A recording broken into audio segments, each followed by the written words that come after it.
মরতে গিয়েছিলাম তো, তাই ঠাকুমা ভয় পেয়ে আর কিছু বলেনি, তাই না? তুই যা গা ধুন, আমি সন্ধে দিন। বললে না তো, ঠাকুমা ভয় পেয়ে গেছে না, তাই কিছু বলেনি। ভয় পাবেন কেন? আবার যদি মরতে গিয়ে কোনো কেলেঙ্কারি বাড়ায়, ভয় পাবে না? ও তো ঠাকুমার সে অভ্যেস আছে। মানে? তুই তো প্রথমে বাড়িতে কাণ্ড কান্না ঘটাসনি, তুই তোর মেজ খুঁড়িও বার কত চেষ্টা করেছে। কি করবি, তারও যে মাঝে মাঝে বাঁচতে ইচ্ছে করে না, মরতে প্রাণ চায়। অভিষেক সংসারে সবাই তার মেজ বউয়ের আধিক্যতাই মনে করেছে।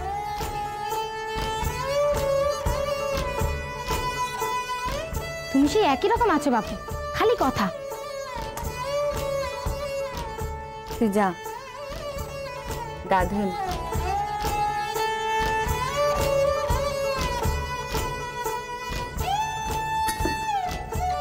নিচে বাবা কাকারা আছে? হ্যাঁ। তবে আমি যাব না।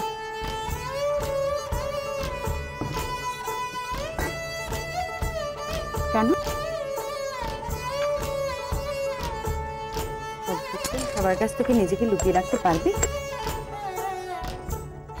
সবাই খুব ব্যাকা ব্যাকা কথা বলছে না? তুই তো বলছি। কপাল দেখো আমার, আমি কে খেলাম, শ্বশুর বাড়ির অন্ন গেল, বাপের বাড়িতে এসে লাথি ঝাঁটা। তুমি আমায় মরতে দিলে না কেন বলো তো? এই সংসারে বেঁচে থেকে আমার কি লাভ? বেঁচে যখন আছিস, লাভ নিশ্চয়ই কিছু আছে। থামো তো তুমি, তোমার সেই নবেলি কথা শুনলে একেবারে গাটা জ্বলে ওঠে। তুমি বোধহয় এখনো লুকিয়ে লুকিয়ে ওই গোষ্ঠীর নভেলগুলো পড়ো না? কি লাভ পাওয়া বলো তো ওইগুলো পড়ে? বুঝি না বাবা।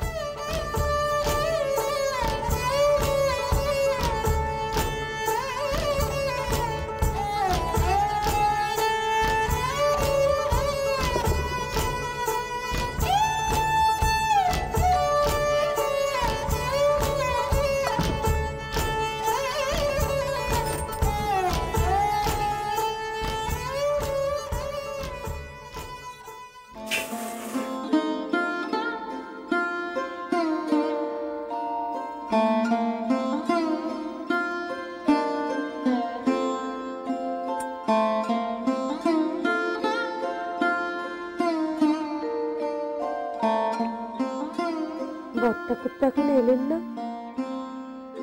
সে কোন সকালে বেরিয়েছেন।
সকাল সকাল কোথায় গিয়েছি?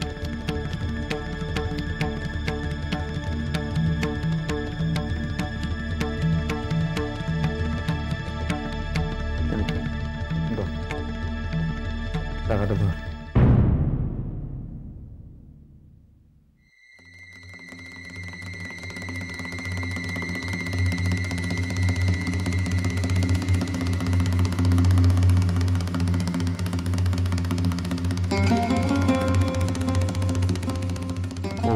গুনে নিস, পুরো 500 আছে।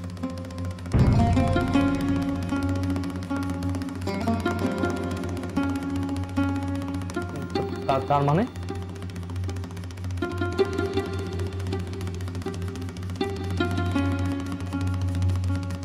এবারের জমিটা বায়না করার সময় তোর কাছে যে 500 টাকা নেওয়া হয়েছিল সেটা ফেরত দিয়ে দিল।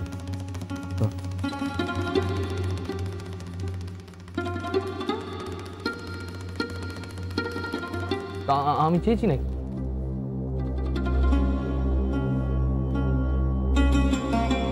না না, তুই চাইবি কেন?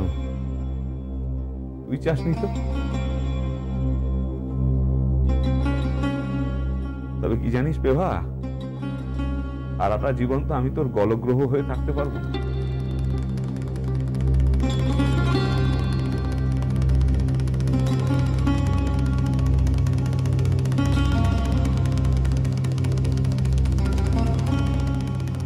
আমি বাড়ির বড় ছেলে, এ বাড়িতে সবার জন্য মাথা গুঁজার ঠাঁইটুকু যদি করে দিতে না পারি তাহলে কি দায়িত্ব করলাম বল?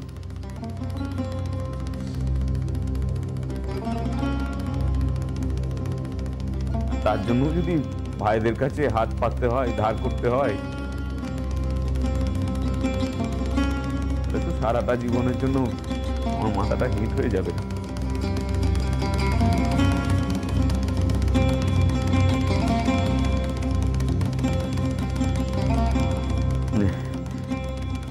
টাকাটা ধর ধর ধর ধর, আমাকে দিন মুক্ত কর। ধর ধর।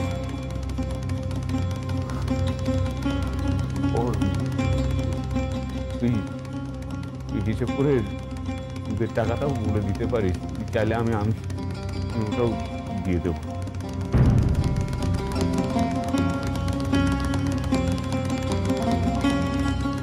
ও হ্যাঁ রে বেকার, তোর আবার কোনো টাকা পয়সা বাকি নেই তো রে? আমার? হ্যাঁ তো এবারের জন্য তোর কোনো টাকা বাকি নেই তো?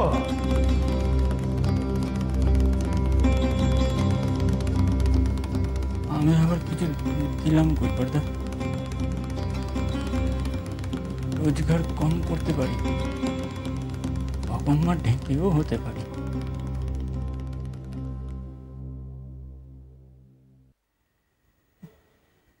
এত বড় চামার আমি নই।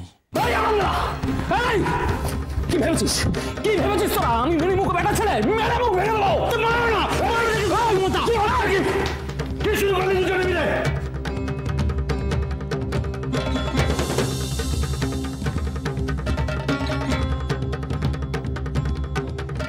আমি কিচ্ছু শুরু করি, তবে এবার শেষটা আমি করবো।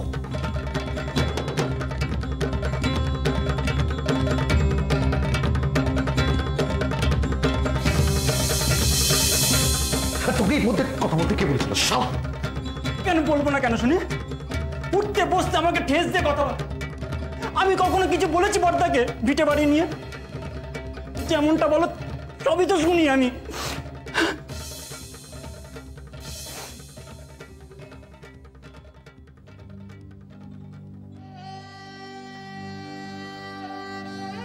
তোরা যা রাম রাবণের যুদ্ধ শুরু করলি, আমি কি করে ভাববো বল কোনদিন তুই তোর ভাগের টাকাটা চেয়ে বসবি? এই এবারটাকে বুকে রক্ত জল করা পয়সা দিয়ে যখন ওকালতি করেছিল না, গব্বে আমার বুকটা ভরে গিয়েছিল বুঝলি। ভাই আমার উকিল হয়েছে,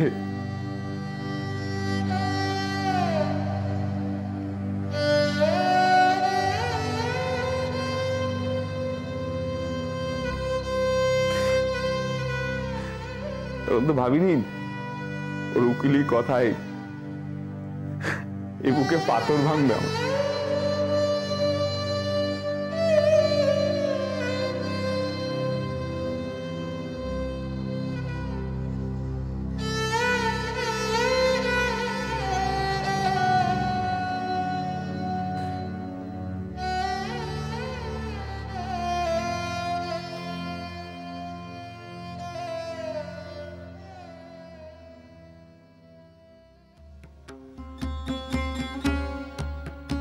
ধরো।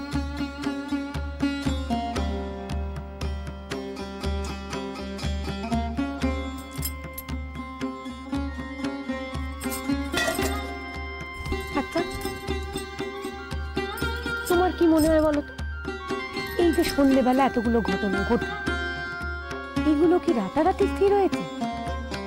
মায়ের মুখ থেকে কথা খসলো আর অমনি সকাল সকাল বরঠাকুর বেরিয়ে পড়লেন? তাছাড়া বরঠাকুর যে ধরনের মানুষ, তাতে এত তড়িঘড়ি এতগুলো টাকা জোগাড় করা, না না,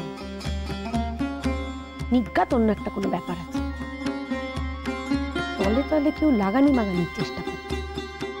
আর তাছাড়া আমাদের তো এই সংসারে সত্তরের অভাব নেই। দেখো কে যাও তলে তলে কে কি মতলব আঁটছে।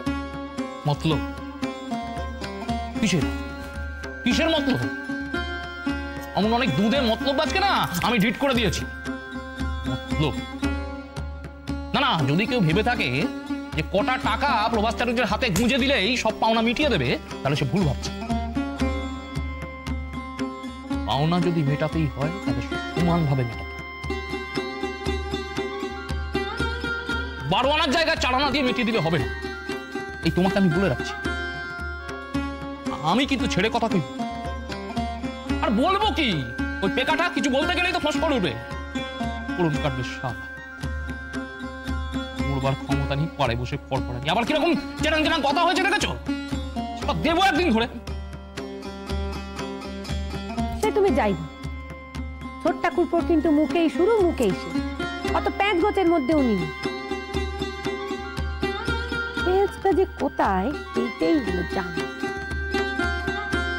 উপায় আছে, উপায় আছে, একটু কায়দা করে জানতে হবে। আমাদের ছোট বউ যতই মেজদি করুক, ও কিন্তু কোনো ঝামেলায় জড়াতে চায় না। আমার কোলে ঝোলতে নেই ও কথা বলে। মেয়ের মাথায় বুদ্ধি আছে, খুব ভালো করে জানে মেজদি যতই হম্বি টম্বি করুক, মা তো তাকে দু চোখে দেখতে পারে। তাই মেজদির হয়ে কথা বলা মানে নিজের বিপদ নিজেই দেখে ওকেই চেপে।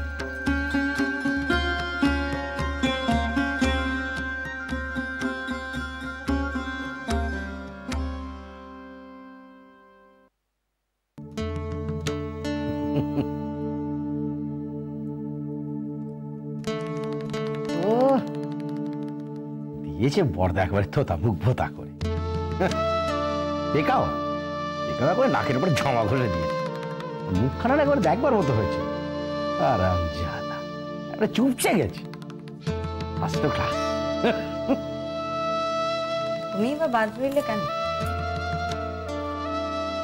আমি বাদ রইলাম মানে? বাহ, একদিনে তোমার পরম শত্রুকে বাগে পেলে, তাকে ঢিট করার অমন মস্ত সুযোগ খানা খোয়ালে। যা চলে, তুমি তো বললে বর্দার হাতে কিছু টাকা দিয়ে দিতে, যাতে পেবার মুখে ছুঁড়ে মারতে পারে। হ্যাঁ করেছিল, অনেক রাগে দুঃখে করেছিল। যে মানুষটা সংসারের জোয়ালখানা একাই বয়ে চলে, নিজের শখ আহ্লাদ সব জলাঞ্জলি দিয়ে যে সংসারে সবার কথা ভাবে, তার বিধবা মেয়েটাকে বাড়িতে রাখতে গিয়ে ভাড়ারে টান পড়ে গেল।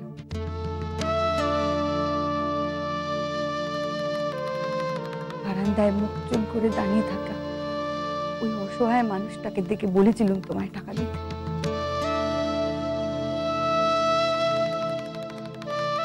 আমাকে কেন বলতে? তোমার তো নিজের থেকেই দেওয়া উচিত ছিল। তা দিলুম তো, সে আমি নিজে থেকে দিই আর তুমি বলার জন্য দিয়েছি তো। এক ভাইকে অপমানের হাত থেকে বাঁচাতে টাকাটা দিতে বলেছিল, আরেক ভাইকে তা দিয়ে অপমান করে বাবা করতে বলে। তুমি যখন আমি যখন তুমি যখন 10 কথা শোনাও তার বেলা হাত করে আমি কাউকে কিছু করি না, কাউকে না। যখন দেখি যেটা ঘটছে সেটা ঠিক নয় তখনই বলি। কাউকে অপমান করে বড় হবার শিক্ষা আমি পাইনি। তোমরা ভাই ভাই ঝগড়া করো, ভিন্ন হও, এই আমি তোমার শালা না মাথা মুন্ডা আমি কিছুই বুঝি না।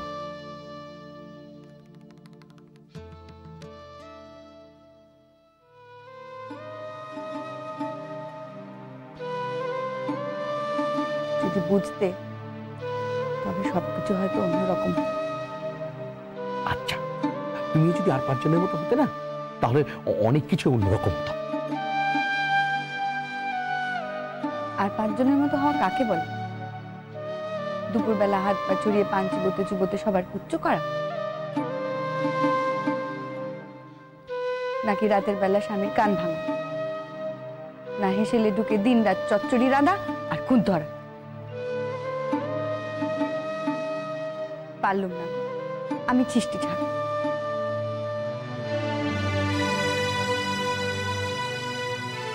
তাই বা হতে পারলুম।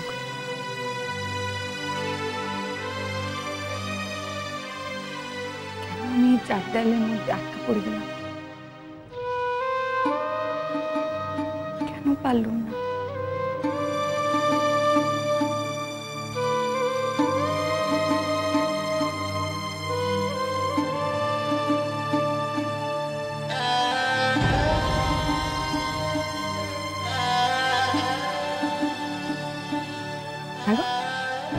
তুমি যে বলেছিলে সেদিন ওদের স্কুলে কথা কইতে যাবে, কানু ভানু চাপা এই মাস থেকে স্কুলে যাবে বলেছিলে যে? একদম বলতে ভুলে গেছি। ওই তো সামনের সোমবার ওদের নিয়ে গিয়ে স্কুলে ভর্তি করে দিয়ে আসবো, সব কথা বলে এসছি।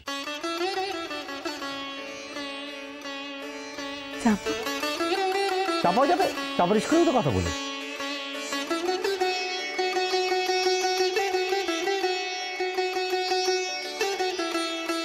আরে বাবা, মিছে কথা বলে মরবো নাকি? হ্যাঁ,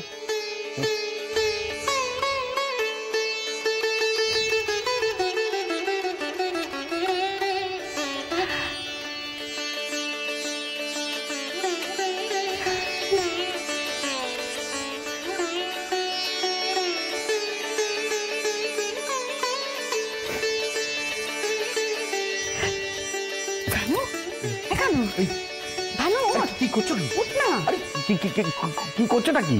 আরে ওরা তো ঘুমিয়ে কাদা।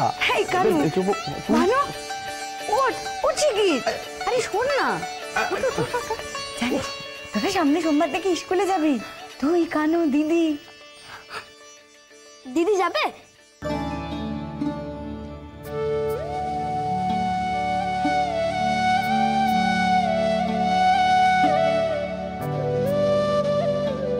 যাবে বল।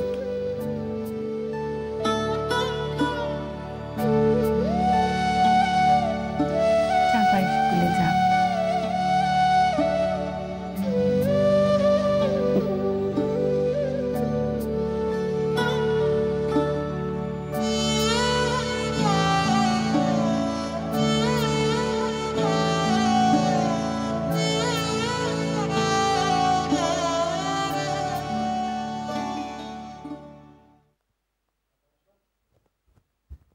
বাবা, আমি সোমবার থেকে স্কুলে যাব? কেন? কেন মানে? এতদিন তুই স্কুল করে নাচতিস, স্লেট পেন্সিল নিয়ে সর্দার নিয়ে সেজে ওই ছেলেদের সাথে পড়তে বসতিস, আর এখন জিজ্ঞেস করছিস কেন? আমি কোথায় স্কুলে যেতে চাই? মাই তোমাকে জোর করে পাঠাচ্ছে। তাছাড়া ওই ছাই পাশ পড়া একদম পড়তে ভালো লাগে। বাবা, এই তোকে আবার ঘোড়া রোগে কবে ধরলো? এত ঝক্কি পড়িয়ে স্কুলের ব্যবস্থা করলাম, আর এখন নাকি কান্না কাঁদছে। তোর মা যদি জানতে পারে না, তোর পিঠের ছাল বাকল তুলে দেবে। দিক না দিক, মাকে ভয় পাই নাকি? এই এই এই দাঁড়া দাঁড়া দাঁড়া, ব্যাপারটা কি? হ্যাঁ, এই তুই এখান থেকে যা, তো তুই এখান থেকে যা। তোর মা যদি জানতে পারে না, তো ভাবে এই তোর স্কুলে না যাওয়ার কথা সমস্ত মাথার মধ্যে আমি ঢুকিয়েছি। এই স্কুলে ভর্তির কোনো বন্দোবস্ত করতে পারিনি, সেই জন্য তোকে এইসব কথা আমি শিখিয়েছি। তুই এখান থেকে থাকিস না, যা এখান থেকে যা। এই শোন শোন, কি ব্যাপার রে, উল্টো গাইছিস কেন? এতদিন তো মায়ের খুব ন্যাওটা ছিলি, হঠাৎ কি হলো?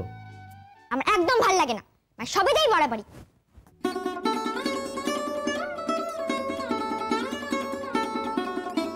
এইটুকুনি মেয়েও মায়ের চরিত্রের সম্পর্কে বুঝে গেছে।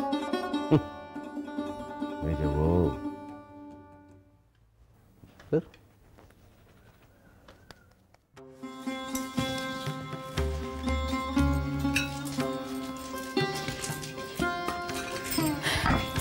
যাক বদ্দি, এ বাড়িতে তাহলে ভিন্ন হওয়া ঢুকলো। এ বাড়ির মেয়ে এখন জুতো পরে বই বগলে স্কুলে যায়। মা গো মা, ছি, কেন এমন করছো বলো তো মেজদি? আবার কি একটা অনর্থ বাঁধবে? অনর্থ কেন বাঁধবে ছোট বউ? বাহ, বাঁধবে না? এমন ঘটনা এ বাড়িতে কোনোদিন ঘটেছে?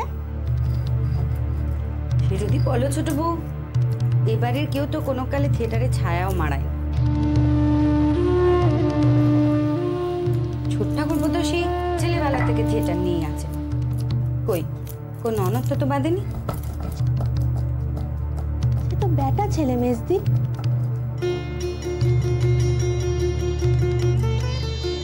হ্যাঁ গো বদ্দি, আর কতকাল তুমি চুপ করে থাকবে গো?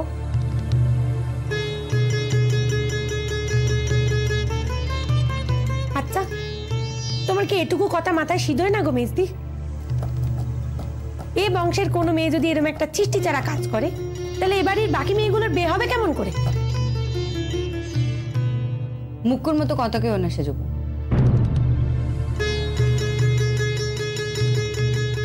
চাঁপা স্কুলে পড়তে যাচ্ছে, নতুন কোনো ঘটনা সে ঘটাতে যাচ্ছে না। আরো অনেক বাড়ির মেয়েরা সে যাচ্ছে, কোনো বিপ্লব হচ্ছে না এই বাড়িতে। এই বাড়ির মেয়েরা যে কোনো কালে স্কুল পাঠশালায় যায়নি, তাই এই বাড়ির লজ্জা।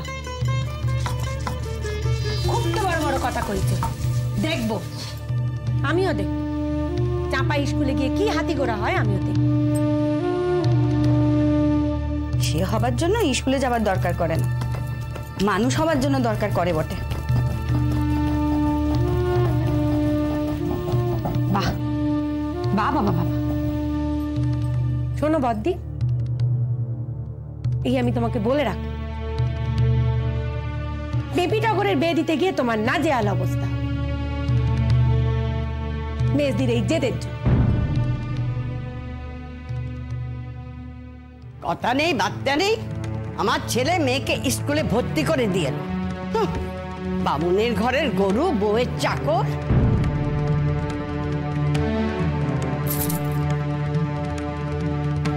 মেজু বউ,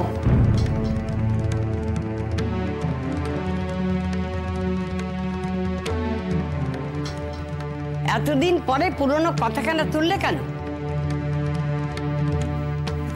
কথাখানা তো পুরনো হয়নি মা, চাপা পড়ে গেছিল, তাই তুলতে হলো।